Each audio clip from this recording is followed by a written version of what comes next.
So the best driver has to be you. Like you have to be the best driver of your company. And that's what we talk about. Like you have to be the first person to drive, set that standard, get an understanding of what that experience for the customer is.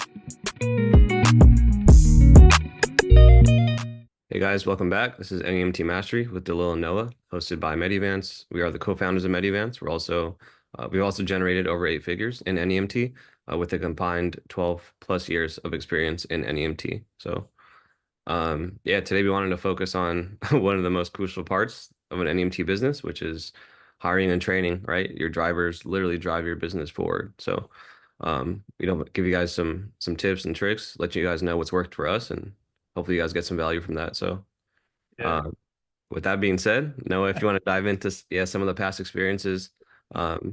yeah. I would say, yeah, bro. The past blunders that we've had when it comes to drivers. Uh, Again, a lot of things we're teaching you is because we've done it ourselves. And so one of the biggest mistakes that I've made in our company is we just didn't value drivers. We didn't value driver training. We didn't value the vehicles that the drivers were, driving in. It's Uh, interesting too, because that ties back to the broker issue we talked about, where you're just taking trips for the sake of the dollars, right? And you're not thinking about how this will affect my company, the culture, the drivers. Um, yeah, just sorry, a side tangent. no, it's good. No, because like it's the brokers set the tone. They don't care about quality, so you kind of feed off of that energy, right? And that's why it's very deadly to take that as your model. And we keep on saying that over and over again, because if you tap into it more than 15-20%, then that becomes your ideology of how you run your business. So yeah, we took that and we ran with it, and brokers will allow it. They'll allow dirty cars, they'll allow drivers that haven't been vetted or background checks, they'll allow drivers that come in like wearing shorts, and just it's gross. But we did it. We did it, and we made money, and like it comes back to haunt you, right? Because then you have drivers, that do have a history, and if they get in an accident, that's a huge lawsuit. We've had to deal with many lawsuits. You have drivers who, we don't give background checks for, and we find out, later on that there's some issues. Or a lot of drivers like to smoke weed, and our car smells like weed, and we're not vetting that. We don't have the Samsara cameras in there to see what they're doing. A lot of drivers are taking the vehicles for personal, fun, right? So vetting the right drivers, making sure that they're responsible. I think there's definitely a profile that you can look for, although you technically can't. There are signs, I guess you could say, of like a good driver, someone that's responsible, that has experience of being responsible and accountable.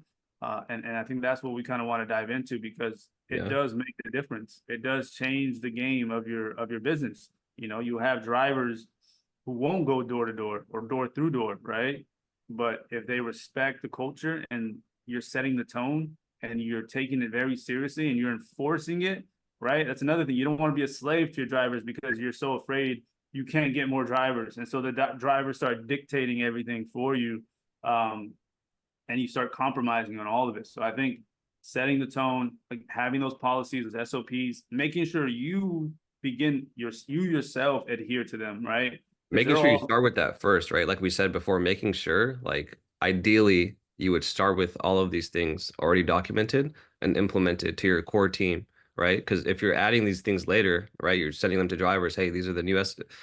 Yeah, it causes havoc in your company. They don't want to do it. They like the old way better, again, because that only benefits them. And yeah, then let alone you start implementing new technologies, they don't want to do it. So starting yeah. that with that first is huge. Yeah, and if they do it, they want you to pay them more, and we already know what your profit margin looks like. So like that's not happening, right? So you just do a rinse and repeat. So the best driver has to be you.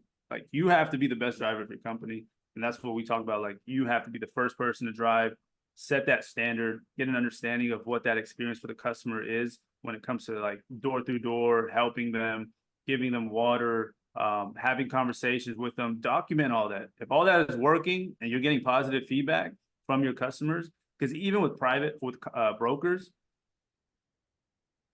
patients have the power to say, "Hey, I only want this company to take me." And we found a That's lot happened. of That's success. happened before. Yeah. 100%. Like some of our best clients that go like 5 times a week or 3 times with dialysis, they'll say like, "Look, we've had like horrible like drivers, this company is amazing. I will only go with this company. And the brokers have to do it no matter. And then you have leverage. You can start charging more for that. There's so much more we can unpack, but it all starts with the driver experience, who they meet, how they present themselves, how they get in the car. Is the radio black? You know what I mean? Is it just little stuff like that that you have to just throw out the window?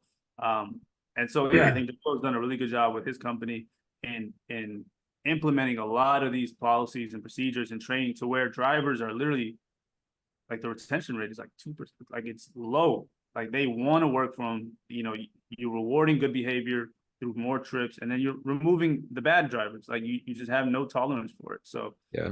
let's dive into, I guess the first thing is like, what do you look for in drivers?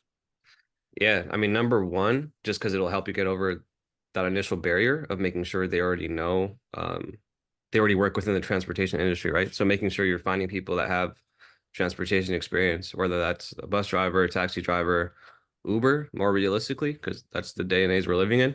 Uber is like a it's like a Yeah. double-edged sword. They have bad habits, but they also, like you said, are familiar with driving and customer Yeah. service. Definitely unpack. And they're Uber, tired of the job, right? Like yeah, in my business specifically, when we had the idea of, hey, like Uber driver seems like the easiest. ideal, yeah, the ideal transition. So we started taking trips. We took a few Uber trips. We'd Uber to the office, and on that route, we would just talk to the Uber driver. Hey, how's it going at Uber? What's the experience like? What do you like? What do you not like? How are you being paid? And that, again, you can just implement that into your business. And again, just give them your card, show them your website, and we've had a lot of Uber drivers that came to work for us. So I would say, again, try and advocate your business and the benefits of your business to people that are within the transportation sector but are unhappy with where they're at. So I would say that's the first. So experience would be number one for sure. Yeah, because then you know how to drive, you know how to deal with customers, you know the importance of just like that Yeah. entire experience, because they're so programmed to like get 5-star reviews, right? And Yeah. that's the culture you want to incentivize within your own company that Uber does really well. So yeah, 100%. I think there's a low barrier of entry when it has Uber drivers. You just kind of have to tweak them a little bit because the door to door, you know what I mean? They Yeah. don't like giving out their cars and stuff. But like if you pay them more, which you will compared to Uber rates, they'll do the work, right? And it's easier. Uber's already vetted them on the background check. We'll get into that. But Uber's already done the background checks. They've already been vetted. The car is usually within date. And it's easier. It's way easier, to transition them into like wheelchair vans. Yeah, I agree. How important is that though? Background checks. It's huge, man. Yeah, the safety is a non-negotiable for sure. Yeah. And again, especially with you, right? With you, because you had a lot of your volume came from school routes, and you're dealing with yeah, children. exactly. So. Yeah, we'll do a whole different segment again on like diving into different ways you can optimize trips and cash flow and customers. So I'll go into schools a little later, but yeah, a big chunk of the business was school transportation, right? Taking kids to and from school. Safety is number one priority. And then on the other end, general NEMT, you're transporting elderly patients, right? So they're pretty similar in that regard, right? Those are very sensitive populations. So making sure that you have that background check in order, you're doing those, I would say quarterly at least. If you have any suspicions of anything, again, Samsara would help with that. But yeah, I would say at the least you should be doing quarterly background checks and drug tests. Yeah, if there's an accident, immediate drug test. I mean, And again, that's another big one to unpack. With accidents, you need to have those SOPs in order, because when the first accident happened for me, I didn't know what to do. The driver's calling me. I'm doing 10 other things. I've been in an accident. They leave the scene. So you definitely want to have that in order. They leave the scene. Definitely. Yeah, it's true though. You They definitely do. want to have that in order. Like Noah said, make sure they stay on the scene, call 911. Yep. They do the police report. They send that to you. They go do a drug test immediately. Make sure their background check is on file, and just make sure you have that all ready for when you speak to insurance. So yeah, and they'll only be able to do that, like you said, if the SOP is there. They've been trained. They know what to do, and it's easy. You know what I mean? Yeah. So yeah, 100%. I agree. What else do you look for when it comes to a driver? Soft skills. Yeah. I mean, soft skills, I would say definitely communication. Making sure they're patient with you in the process. How do you vet that in a conversation? Like how do you kind of get that vibe from a driver? Yeah, I mean, communication skills are easy. Number one, I think when you reach out, they're picking up the phone, They're Mm, the they response. exactly, they're responsive. They show up to the interview on time. They don't reschedule. Um, Yeah. yeah, when you're talking, you just get a general vibe. They're good at communicating. So I think that should be pretty self-explanatory. Patience, yeah, a little harder. You're gonna have to learn that once they get on, just kind of managing their performance. I don't know Yeah. if you have any tips, Noah, just where you would kind of gauge that.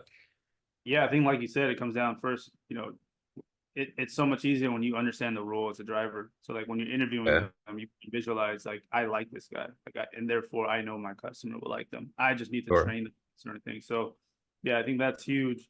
That's huge too. That Yeah, could because also you mentioned like doing those trips yourself. So I think with the patients, like you giving them certain scenarios in the interview, and I think you can kind of gauge their patience level and what they would do in that certain scenario. So that's a good point.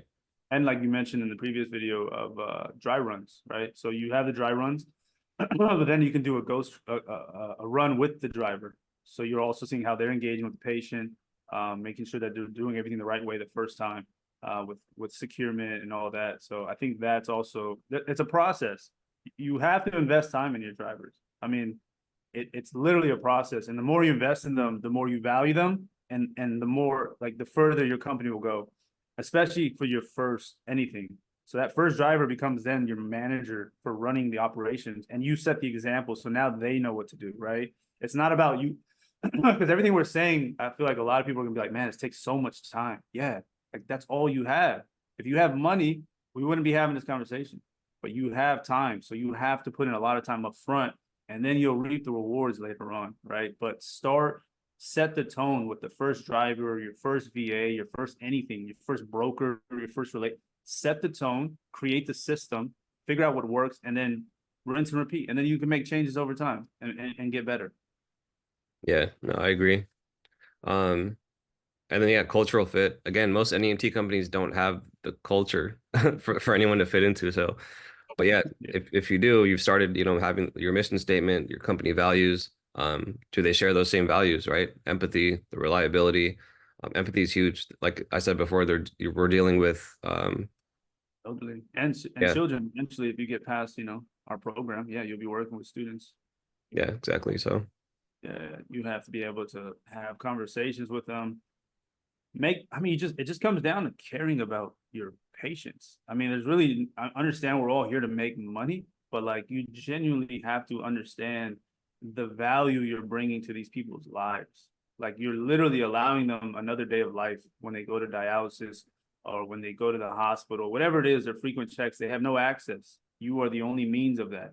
And so just understanding the value of what service you're providing, and then really going in and reminding your team of that every day, every week, like, hey, this is not just about money.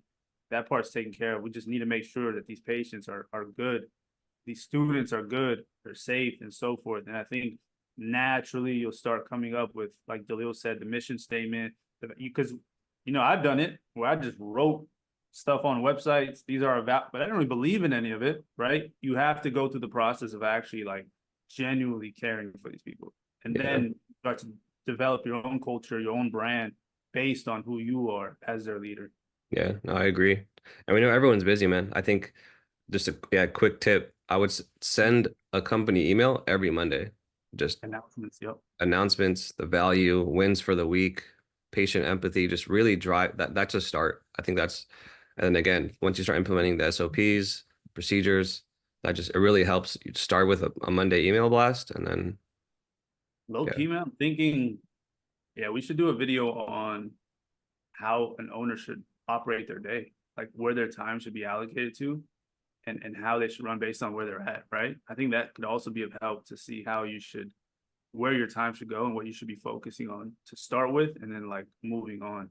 yeah, I think that could also be helpful because I'm sure a lot of them struggle with like time management. They're all like, I don't have enough time. And then, yeah. yeah, yeah, I agree. All right, let's go down to the training. I think we touched on a little bit, but let's focus on training when it comes to drivers, and what you've seen to be successful when it comes to driver training, and Yeah. the So I would say obviously vehicle training uh if they're doing wheelchair trips, obviously a lot of trips are ambulatory. they should say if they're doing wheelchair, I would say get a, what's the certification? Uh, so you have the CPR, you have the first, get the name of it, but there's like 3 certifications. Yeah. Yeah, so I'd say, again, yeah, vehicle training. I'd say if obviously if they're doing wheelchair training, making sure that they're, getting all their certifications. NEMTAC again is a good resource for finding all those certifications. Um, Securing their devices, learning how to operate the wheelchair lift is huge. Any other specialized equipment that your company provides, making sure they get that real hands-on practice, right? So that's Yeah. huge. And then same thing, safety training, making sure they know what to do. That goes back to policies and procedures, accidents. Um, what happens when a customer falls ill in the vehicle. Um, yeah, definitely covering all of those bases from the start is huge. Yeah. Um, Yeah. yeah. And then Right. making sure your onboarding process is thorough, right? Mhm. Again, it goes back to documentation and SOPs. Your team needs to understand from A to Z, how does onboarding process look? Is it digital? Which for the most part it should be, right? You should be doing Yeah. interviews over the phone, maybe a Zoom call to giving them all the onboarding material through Bamboo. They're signing everything. It should be a very streamlined process. Um, yeah, and then again, customer service training, I think would be the last step. So making sure that they know how to deal with customers, how to engage with them, how to talk to them, make sure they have a good ride. So again, like Noah said, the customer reporting back to the broker or the hospital or whoever it is, again, that's huge for your company. Again, they'll keep sending you trips and prioritize your company. Yeah. And see what works. I mean, talk to the customer and have feedback from them. Be like, hey, how did your ride go? Or if you have Samsara, watch the videos, see what could have been done differently. Um, but yeah, and driver safety training, right? Making sure that they're following speed limits. I mean, you'd be surprised. Stopping at stop signs, making sure that the patient feels safe. That's what it comes down to. So safety training, vehicle training, onboarding process. What do they need for onboarding process? What are some key documents that you think should be retrieved?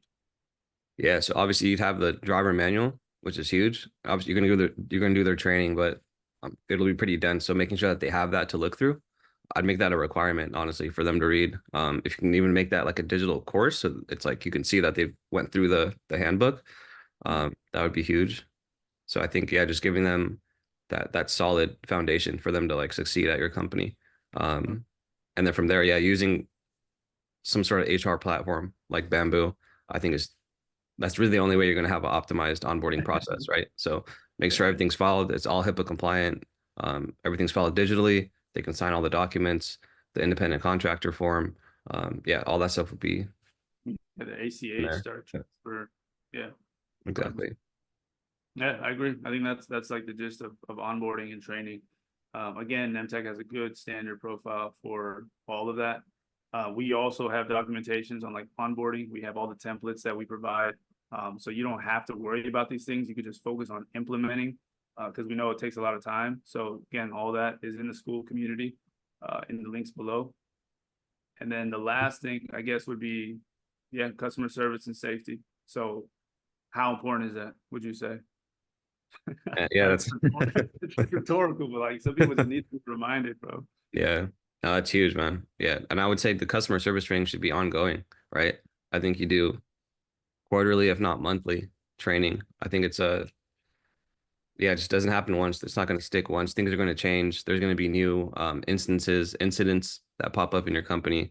And I think you'll start adding to the safety protocols. So yeah, making sure that you have a protocol that it's on a loop, right? On a feedback loop. So based on the feedback you're getting, incidents that are happening, you're continuing to build out that client safety and communication. And what would you say like a good way is to build the driver culture? Because I know you guys did specific things with your team, right? Taking them out to eat. Like, what did you do to show Yeah. your appreciation for drivers, and also a time to like listen to drivers, their feedback. It's like every other department, they have insights, they have feedback, they have ways to make things better. So valuing their not only their services, but their thoughts. So how did you go about that? Because that was really successful. Yeah, yeah, for sure. Yeah, I mean the way I started was by picking the top driver, right? And I would just again constant communication. I would call them almost every day, right? They're on the road, so um, how are things going? This and that. Any feedback? Again, that's your lifeline to the driver culture. So, I would definitely pick the highest performing, and then ask them all the questions you need. And again, like Noah said, start doing meetups, whether that's at your facility. If you don't have a facility, pick a restaurant, something, buy them food. And just, yeah, like Noah said, just dive in, asking them questions about how they feel at the company, how do you feel the culture of the company. And then again, that'll just help you build out based on their feedback, a positive environment for everybody, which again, that'll just drive your company forward. Yeah, man, 100%. And I think this is something we didn't do early on in our. I mean, we didn't do anything early on in our companies. It was just it was chaos, bro. But how important is branding and giving drivers like branding materials? Yeah.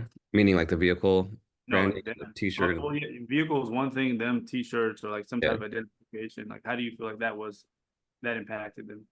Yeah. No, I think that's huge. I think if they're coming in like sort of that Uber model where they're kind of just hopping in the car, um, they don't really feel like they're part of the team, right?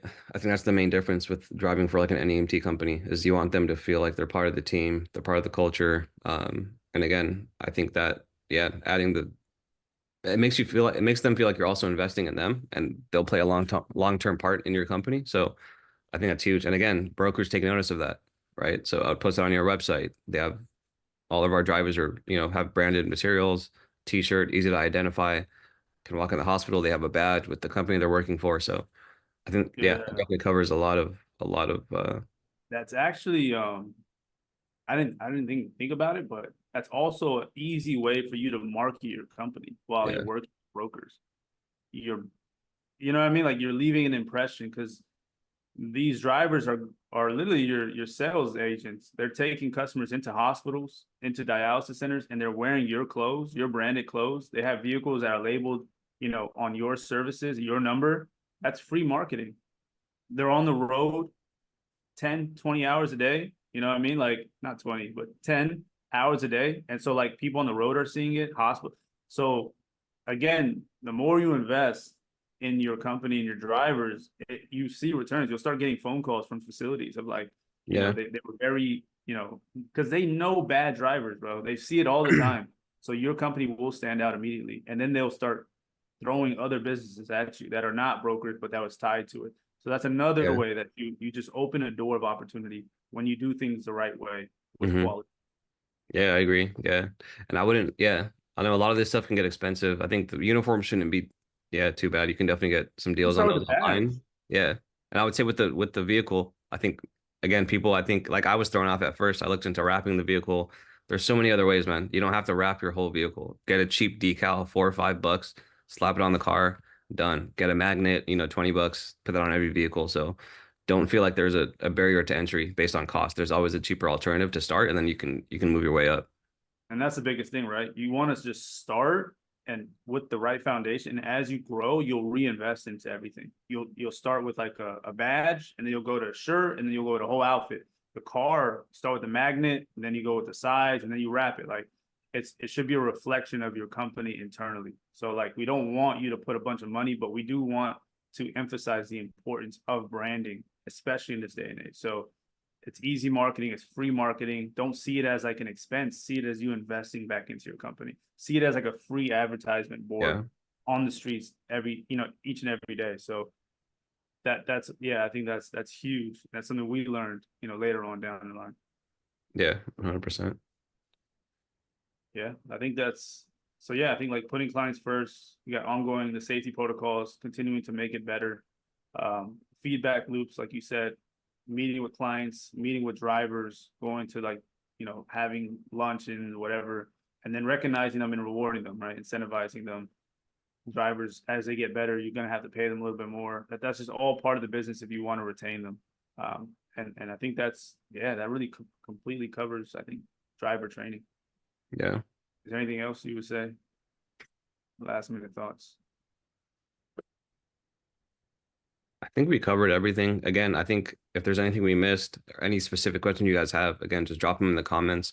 Um, yeah, we're more than happy to address those. And obviously in our Skool community, we're quicker to respond on there. And we also have all the templates again for the onboarding processes, SOPs for drivers and hiring, etc. So yeah. Yeah. Okay. All right, man. Well, appreciate y'all coming out. And yeah, we'll be back. I think the next few videos we'll be focusing on like operations and how to really work on your business and manage your time to be successful. I think that's really important. I think you should by now have a layout of getting started, brokers, private pay. We did marketing, sales, driver training. So now it's like, all right, I got all the pieces. How do I put it together in a way that makes sense? Yeah, sounds good. All right. All right, Sounds guys. good. Take care.